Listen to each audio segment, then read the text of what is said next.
السلام علیکم ورحمۃ اللہ وبرکاتہ۔ سوال آیا ہے نور الدین بنگلہ دیش سے۔ یہ پوچھ رہے ہیں کہ جنت میں کون جائے گا، اہل حدیث، دیوبند یا بریلوی؟ بسم اللہ رب اشرح لی صدری ویسر لی امری واحلل عقدۃ من لسانی یفقہوا قولی۔ دیکھیں، جو جنت اور دوزخ کا معاملہ ہے، اس کا فیصلہ صرف ایک اللہ ہی ہے جو فیصلہ کریں گے کہ کون جنت میں جائے گا یا کون دوزخ میں جائے گا۔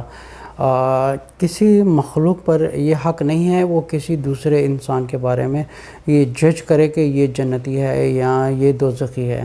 لیکن ہاں، ایک چیز سمجھنے والی ہے کہ اللہ تعالیٰ قرآن میں کیا فرماتا ہے کہ کون لوگ ہیں جو جنت میں جائیں گے یا کون لوگ ہیں جو دوزخ میں جائیں گے۔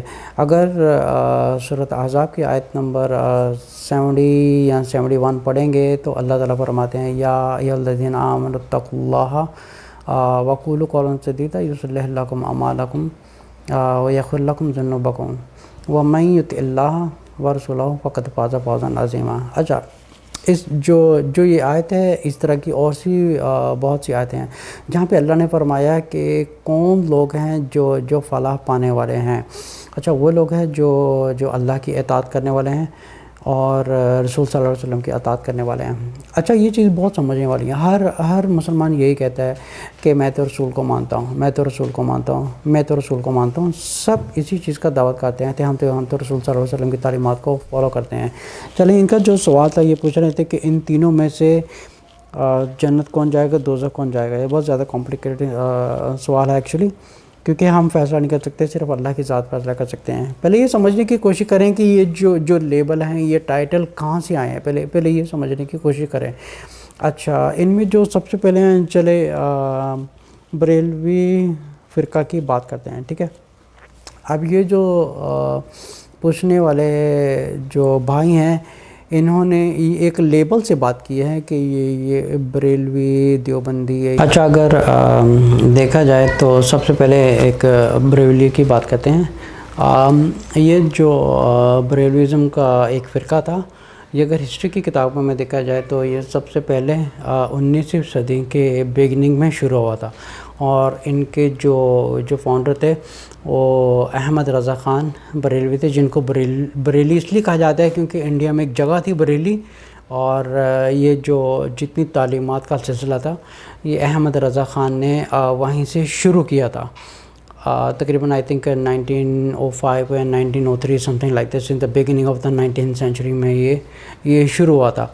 اور ان کا جو عقیدہ وغیرہ تھا یہ تصوف وغیرہ اور صوفیزم وغیرہ سے تعلق رکھتے تھے۔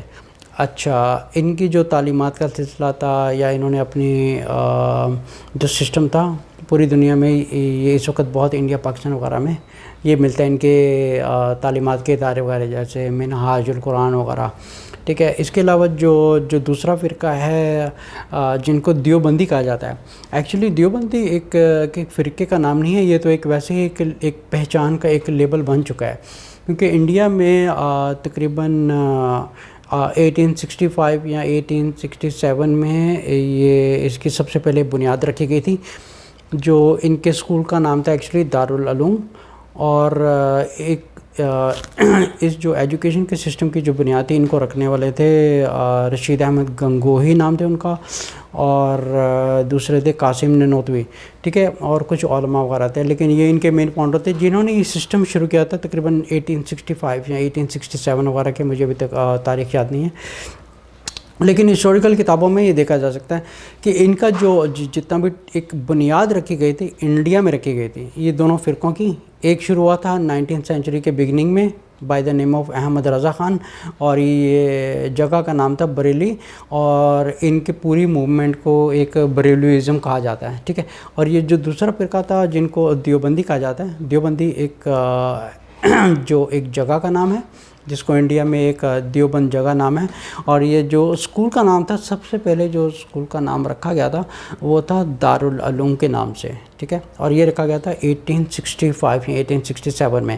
اچھا، یہ جو دیوبند میں دارالعلوم کا جو سسٹم شروع ہوا تھا، اسی سسٹم میں جو ایجوکیشن آگے جو بڑھی گئی تو اسی لینیج میں محمد الیاس پیدا ہوئے تھے، جنہوں نے یہ تبلیغی جماعت کا سب سے پہلے اس کام کی بنیاد رکھی گئی تھی، اور یہ تھی تقریباً 1925 یا 1927 وغیرہ میں ان کی بنیاد رکھی تھی، جہاں سے یہ پوری دنیا میں تبلیغی جماعت کا سسٹم وغیرہ چل رہا ہے۔ تو بیسیکلی کہا جاتا ہے کہ جو دارالعلوم کا جو ایجوکیشن سسٹم تھا، it was started in India, اور یہیں سے جو ان کی جو سب برانچ تھی دیوبند کی، ان کی جو سب برانچ ہے وہ ہے تبلیغی جماعت۔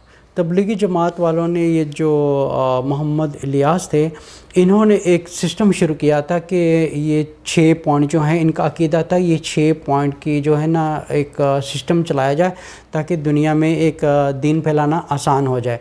لیکن چونکہ انہوں نے قرآن یا احادیث وغیرہ کا سہارا نہیں لیا، انہوں نے پھر اپنا ایک ایجوکیشن سسٹم کو فالو کرنا شروع کر دیا۔ So they have they totally independent following their own system. اچھا، اس کے علاوہ جو تیسرا ہے اہل حدیث۔ پہلے یہ بات سمجھنے کی یہ ہے کہ اہل حدیث کسی فرقہ کا نام نہیں ہے۔ اہل حدیث کا مطلب یہ ہوتا ہے کہ وہ لوگ جو احادیث کو فالو کرنے والے ہوتے ہیں۔ اچھا، احادیث کو فالو کرنے والے کہنے کا مطلب یہ ہے کہ جو رسول اللہ صلی اللہ علیہ وسلم کی تعلیمات کو فالو کرنے والے ہوتے ہیں، ان کو اہل حدیث کہا جاتا ہے۔ بیسیکلی ان کا کوئی لیبل نہیں ہے اور نہ ہی یہ کوئی فرقہ ہے۔ تو بیسیکلی کیونکہ آج کل فرقے بہت زیادہ بڑھ چکے ہیں، تو یہ ایک نام کی پہچان لوگوں نے شروع کر دی ہے کہ میں اہل حدیث ہوں، یا میں دیوبندی ہوں، یا میں بریلوی ہوں، یا میں صوفی ہوں، چشتی ہوں، کچھ بھی کہہ سکتے ہیں۔ لیکن کیونکہ آج کل اتنے فرقے وغیرہ بن چکے ہیں، تو یہ ایک نام رکھنا بہت ضروری ہو گیا ہے، کیونکہ کافی لوگ کہتے ہیں کہ میں اہل حدیث ہوں۔ اہل حدیث کہنے کا مطلب ہے کہ میں وہ آدمی ہوں جو قرآن اور رسول صلی اللہ علیہ وسلم کی تعلیمات پر ایک لمیٹڈ ہوں۔ اچھا، قرآن میں بھی اللہ تعالیٰ نے جو احکامات ہیں ان کو بھی حدیث کہا گیا ہے، ٹھیک ہے۔ اہل حدیث ان لوگوں کو بھی کہا جاتا ہے اور رسول صلی اللہ علیہ وسلم، لیکن جو زیادہ تر کامن ایک سسٹم بن چکا ہے، اس کو اہل حدیث اس لیے کہا جاتا ہے کہ وہ لوگ ہیں جو رسول صلی اللہ علیہ وسلم کی تعلیمات پر اپنے آپ کو انہوں نے ایک ریسٹرکٹڈ اور ایک اپنی لمیٹیشن بنائی ہوئی ہے۔ اچھا، اب اگر یہ دیکھا جائے کہ ان کے جو بھائی نے سوال کیا ہے بنگلہ دیش سے، نام ہے نور الدین، انہوں نے سوال کیا ہے کہ جنت میں کون جائے گا؟ اچھا، جنت میں جانے کے لیے اللہ کے علاوہ کوئی فیصلہ نہیں کر سکتا، لیکن کیونکہ اللہ تعالیٰ نے ایک فارمولہ دے دیا ہے کہ کون لوگ جنتی ہیں، کون لوگ دوزخی ہیں۔ اچھا، جنت میں جانے کی جو مین فنڈامنٹلز ہے وہ ہے عقیدہ، ہم کس کی تعلیمات کو فالو کر رہے ہیں۔ اچھا، بہت سے ایسے ہیں اچھا، سب سے بڑا مسئلہ یہ ہے کہ لوگ اپنی زبان سے نہیں کہتے کہ میں فلانے لوگوں کے ساتھ ہوں، یا میں ان لوگوں کے ساتھ ہوں، یا میں ان کے ساتھ ہوں لیکن اندرونی طور پر ان کے جو ایک ایجوکیشن کا سسٹم ہوتا ہے ان کے ایک دل میں بیٹھ چکا ہے۔ اب وہ اسی ایجوکیشن کے سسٹم کے اوپر انہوں نے اپنے آپ کو باندھا ہے اور اس کے اوپر چلتے جا رہے ہیں۔ اچھا، ایسے لوگوں کا مسئلہ اور یہ پرابلم یہ ہے کہ انہوں نے اب سمجھیں کہ یہ کچھ علماء ہیں، ٹھیک ہے، کچھ علماء ہیں، یہ جتنے بھی علماء ہیں دے بلانگ ٹو گروپ اے۔ اب جتنے بھی اسٹوڈنٹس وغیرہ ہیں، جتنی بھی پبلک آ رہی ہے، انہوں نے اپنے آپ کو گروپ اے میں ہی باندھ دیا ہے، ٹھیک ہے۔ ان کو نہیں پتہ کہ گروپ اے بھی کوئی چیز ہے، یا گروپ سی بھی کوئی چیز ہے، یا کوئی اور بھی گروپس ہیں، چلے ان سے بھی تعلیم لیتے ہیں، ان سے بھی تعلیم لیتے ہیں۔ اور مین چیز ہے قرآن اور حدیث کی بھی تعلیم چیک کرتے ہیں کہ سب کو کمبائن کر کے دیکھیں کہ کون صحیح ہے کہ کون غلط ہے، ٹھیک ہے۔ اب جو ایک گروپ اے میں جو اسکولس و ایجوکیشن یا انسٹیٹیوشنز وغیرہ ہیں، یا یونیورسٹیز وغیرہ ہیں، یا مدرسہ وغیرہ ہیں، یا کچھ بھی ہیں، اب سمجھیں کہ یہ جو کیٹیگری والے لوگ ہیں انہوں نے اپنے آپ کو آپ سمجھیں کہ ایک سرکل میں جو ہے وہ بند کر دیا ہے۔ اچھا، یہ جو گروپ نمبر 2 ہے، گروپ 2 نے اپنے ہی علماء کے ایک سرکل میں اپنے آپ کو ایک بند کر دیا ہے کہ یہی حق ہے اور یہی صحیح ہے اور یہی جنت میں جائیں گے۔ اچھا، دوسرا گروپ کہتا ہے کہ یہ جو تعلیمات ہیں یہی صحیح تعلیمات ہیں اور یہی علماء صحیح ہیں اور یہی صحیح ہیں۔ اچھا، ایک تیسرا گروپ ہے جو نیوٹرل ہے۔ اچھا، وہ جو نیوٹرل گروپ ہے یہ وہ گروپ ہے قرآن اور حدیث کو فالو کرنے والا ہے، جو جن کا عقیدہ یہ ہے کہ اللہ اور رسول کی تعلیمات پر اپنے آپ کو ایک لمیٹیشن میں باندھا جائے، لیکن get more opinions from other scholar. چلیں یہ گروپ اے والے علماء ہیں، دیکھتے ہیں کہ یہ کیا کہتے ہیں، ٹھیک ہے، اور یہ گروپ بی والے علماء ہیں، ان سے دیکھتے ہیں کہ یہ کیا سکھا رہے ہیں، اور یہ دوسرے گروپ والے کیا سکھا رہے ہیں، اور یہ تیسرے گروپ والے کیا سکھا رہے ہیں.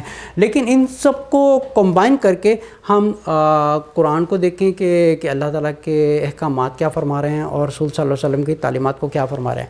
جیسے ایک حدیث ہے، معاذ بن جبل ایک دفعہ جب یمن جا رہے تھے تو رسول صلی اللہ علیہ وسلم سے ان سے پوچھا کہ تم یمن کیا لے کے جا رہے ہو؟ تو انہوں نے معاذ بن جبل رضی اللہ عنہ نے فرمایا کہ میں جو اللہ کی کتاب لے کے جا رہا ہوں اس کی تعلیم جاؤں گا. اچھا، جب انہوں نے کہا کہ میں تعلیمات کے لیے جا رہا ہوں اور سب سے پہلی چیز جو میں لوگوں کو بلاؤں گا یہ ہے توحید، یہ پتہ چل گیا کہ اللہ کی توحید کی طرف پہلے لوگوں کو بلانا ہے، پھر باقی بعد میں. پھر انہوں نے کہا کہ ٹھیک ہے، اگر تمہیں ان سے کچھ اللہ کی کتاب سے کچھ مطلب کہ کچھ آنسر نہیں ملتا یا تمہیں پرابلم وغیرہ آتی ہے تو کیا کرو گے؟ تو انہوں نے بولا کہ میں سنت رسول صلی اللہ علیہ وسلم میرے ساتھ لے کے جا رہا ہوں، تو یہیں سے میرا جواب ہوگا. پھر انہوں نے کہا کہ اگر تمہیں اس سے بھی کچھ سورسز نہیں ملتے، اگر تم ان سے بھی کچھ سکھا نہیں پاتے یا سم تھنگ جو اس کی بھی تعلیمات میں تمہیں کوئی جواب نہیں ملتا، پھر کیا کہو گے؟ تو معاذ بن جبل رضی اللہ عنہ انہوں نے جواب دیا کہ دین آئی will use my own judgement. تو جب انہوں نے یہ کہا تو رسول صلی اللہ علیہ وسلم نے آیا کہ now you are on the right path. اچھا، اب اس بات میں ہمیں کیا سبق ملتا ہے؟ اس بات میں سبق یہ ملتا ہے کہ اللہ کے احکامات کے، اللہ کی کتاب کو فالو کیا جائے اور رسول صلی اللہ علیہ وسلم کی تعلیمات کو فالو کیا جائے. یہاں تک ہماری لمٹ ہونی چاہیے. اچھا، اس کے علاوہ جو ہے جتنے بھی علماء ہیں ان کی جو اوپینینز ہے اس کو سنا جائے، ان کو قرآن اور حدیث سے کمپیئر کیا جائے، اور لیکن خود کی ججمنٹ کی جائے. اچھا، بہت سے لوگوں کا یہ بھی مسئلہ ہوتا ہے، جیسے 99% لوگ جو ہیں، سمجھے کہ 99 لوگ اگر ایک فرقہ کو فالو کر رہے ہیں یا ایک عقیدہ کے یا ایک ہی گروپ میں ہیں تو ایک باقی رہ گیا. اب 99% جو لوگ ہیں وہ فالو کر رہے ہیں. اب ایک آدمی کے دل میں آتا ہے کہ یار اگر میں نے ان کو فالو نہیں کیا تو میں تو ایک اسٹوپڈ آدمی ہوں، یا تو میں جاہل لگوں گا یا تو میں بے وقوف ہوں اگر میں ان کو نہیں فالو کروں گا، کیونکہ 99 لوگ جو ہیں وہ یہی ہیں اور میں اکیلا ہوں، میں کیا کروں؟ میں ایسے انسان کے اوپر اللہ تعالیٰ نے ایسا نہیں کہ اس کو مجبور کیا ہوا ہے کہ اگر 99% لوگ غلط کر رہے ہیں تو تم بھی ان میں چلے جاؤ. اب ایسا بھی نہیں، اللہ تعالیٰ نے کہا کہ تم جیسے سارے جہنم میں جا رہے ہیں تم بھی ان کے ساتھ جہنم میں جا. سو یوز یور اون ججمنٹ، کہ قرآن سے تعلیمات لی جائیں اور رسول صلی اللہ علیہ وسلم کی تعلیمات کو لی جائے، ان کو آپس میں کمپیئر کیا جائے، جتنے بھی علماء ہیں ان کی باتوں کو کمپیئر کیا جائے، لیکن خود کی ججمنٹ کی جائے. اب ایسا نہیں ہے کہ بلائنڈلی. اچھا، کچھ لوگ ایسے بھی ہیں وہ کہتے ہیں یار کیا کریں، ہم آلریڈی ان لوگوں کو فالو کر رہے ہیں، اب نیا سسٹم شروع کریں گے تو اچھا نہیں لگتا ہے، تو جب یہ کر رہے ہیں تو چلو کوئی بات نہیں، کیونکہ سب کر رہے ہیں تو میرے گھر والے ایسے کرتے ہیں، میرے ماں باپ ایسے کرتے ہیں، میرے دادے پردادے یہ کرتے آ رہے ہیں، یہ ہماری لوکل مسجد والے امام ہیں وہ بھی یہ کر رہے ہیں، تو ہم بھی ایسے کریں گے تو ہم لوگ تو بیوقوف لگیں گے اگر میں نہیں کروں گا تو. یہی وجہ ہے کہ یہ بھٹکنے کی یہی وجہ ہے. ٹھیک ہے، اللہ تعالیٰ نے قرآن سورۃ آل عمران کی آیت نمبر 103 میں اللہ تعالیٰ وَاعْتَصِمُوا بِحَبْلِ اللَّهِ جَمِيعًا وَلَا تَفَرَّقُوا، اللہ نے فرمایا کہ یہ اللہ کی کتاب ہے، اس کے ساتھ اپنے آپ کو جوڑ کے رکھو اور فرقہ واریت میں مت پڑا. اچھا، فرقہ واریت کا کیا مطلب ہوتا ہے؟ فرقہ واریت ایسا نہیں ہوتا کہ ہر انسان یہاں پہ ماتھے کے اوپر لیبل لگا کے گھوم رہا ہے، یا کچھ ایسا نہیں ہوتا جو اپنی زبان سے کہتا ہے کہ میں یہ فرقہ کو فالو کرتا ہوں. فرقہ کو فالو کرنے کا مطلب ایک نیچرلی ہی ایک انسان، اگر آپ سمجھے کہ ایک پرٹیکولر جماعت ہے یا ایک پرٹیکولر مومنٹ ہے، اگر میں نے اپنے آپ کو ان کے ساتھ جوڑ کے رکھا ہوا ہے، سو دیٹ مینس کہ مجھے یہاں پہ خود کے اوپر لیبل لگانے کی ضرورت نہیں ہے کہ میں ان کی تعلیمات کو فالو کرتا ہوں، بیکاز بائی نیچرلی میں ان کے ساتھ ہوں، because I am following their education system. ٹھیک ہے. اب دوسری جتنے بھی ایجوکیشن انسٹیٹیوٹس وغیرہ ہوتی ہیں، جتنے بھی مدارس وغیرہ ہوتے ہیں، ان کی تعلیمات بھی خود ڈیفرنٹ ہوتی ہے. قرآن اور حدیث سے ہٹ کے ہوتی ہے. ان کے جتنے بھی علماء وغیرہ ہوتے ہیں سب کی تعلیمات کا سسٹم الگ ہوتا ہے. لیکن جو مسلمان اپنے آپ کو نیوٹرل رکھتا ہے وہی ہدایت پانے والا ہے. جو اپنے آپ کو کسی کے ساتھ باندھ کے نہیں رکھتا, نہ وہ لیبل لگاتا ہے, لیکن اپنے آپ کو صرف کہتا ہے کہ میں اللہ اور رسول کی تعلیمات کو فالو کرنے والا ہوں. پھر ان کے علاوہ کیا ہے کہ پھر صرف ایک یہ وہ نشانی ہیں جن کو اللہ تعالیٰ نے قرآن سورۃ احزاب کی آیت نمبر 70 اور 71 میں فرمایا کہ یہ وہ لوگ ہیں جو اللہ کی اطاعت کرتے ہیں اور رسول صلی اللہ علیہ وسلم کی. السلام علیکم ورحمۃ اللہ وبرکاتہ.